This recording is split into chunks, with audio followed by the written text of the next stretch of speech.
বন্ধুত্ব এমন কিছু বন্ধু থাকা লাগবে রাত 2টার সময় মরে গেছেন, বাইরে বৃষ্টি হচ্ছে, আপনার খবর পাওয়ার সাথে সাথে সে ওখান থেকে ছুটে চলে আসবে। আর বাকি বন্ধু যাদেরকে বন্ধু মনে করতেছেন সে ভাববে মরেতে গেছে, এখন গিয়ে কী হবে, এখন তো বৃষ্টি হচ্ছে, কালকে সকালে যাব। এই গ্রুপ থেকে দূরে থাকতে হবে।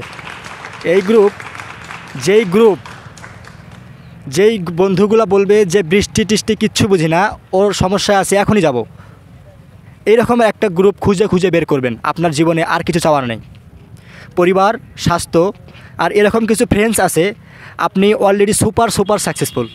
পৃথিবীর সর্বোচ্চ ধনী ব্যক্তির থেকেও আপনি সাকসেস। এই তিনটা জিনিস হাইলি, মানে এই তিনটা জিনিসকে আপনাকে বেশি প্রাধান্য দিতে হবে।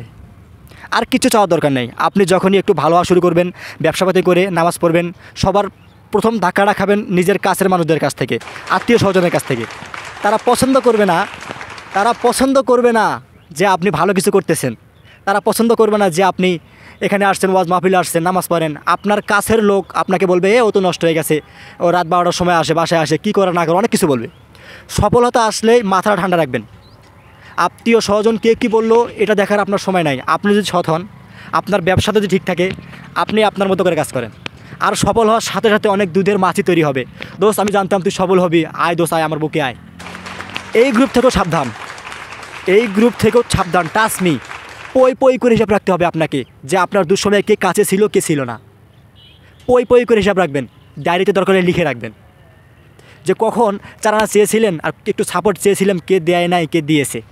যারা দিয়েছে তাদেরকে মাথায় তুলে রাখবেন, আর যারা দেয় নাই তাদেরকেও কাছে রাখবেন, কিন্তু বিকজ খুব কাছে রাখতে হবে, খেয়াল করবেন।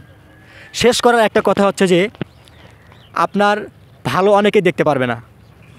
মানুষজন কখনোই, যত টাকাই হোক, যতই ক্ষমতাশালী হোক, দিন শেষে একলা।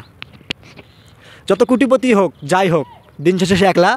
দিন শেষে তার নিজের আনন্দ না থাকলে আর কিচ্ছু নেই।